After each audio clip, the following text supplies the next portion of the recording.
Grabe, ang taba ko na. Aww. Kailangan ko na talagang mag-exercise. Hindi na ako mag-a-allergize. No more, no more, no more. Yeah, boy. Wait, pre. Bagong taon na bagong taon. Mukhang problemado ka. Oo nga, pre.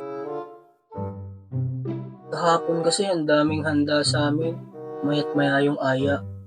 Yung isang kapitbahay naman namin, may lechon. Ang hirap tanggihan. Piling ko tuloy ang taba ko na, pre. Tataba ka talaga wala niyan. Konting kain pa talaga. Magiging sobrang taba ko na. Hindi pare, hindi ka naman sobrang taba eh. Mataba ka lang. Sobrang kain pa. Magiging sobrang taba ka na.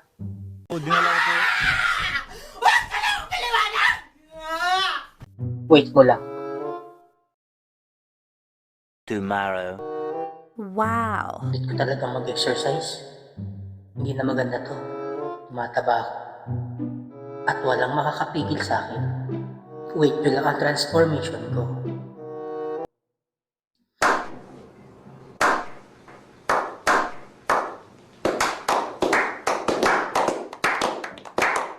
Day 2. Kaya ko to. Day 2 na. Hashtag goals. 3 days later. Pagod. Pahinga muna ako. 2 araw na ako magkasunod nag-exercise eh. Oh, pre. Kala ko mag-workout ka na. Di ka nag-workout ngayon?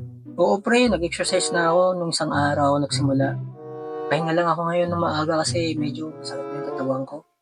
2 sunod na araw na ako nag-exercise eh. Kapagod pala. Nice. Sige, magpahinga ka muna. Baka mabigla naman ang katawan mo. A few hours later. Kamali ako. Mahirap pala. Sige, next year na lang akong mag-exercise ulit. Sarap kumain eh.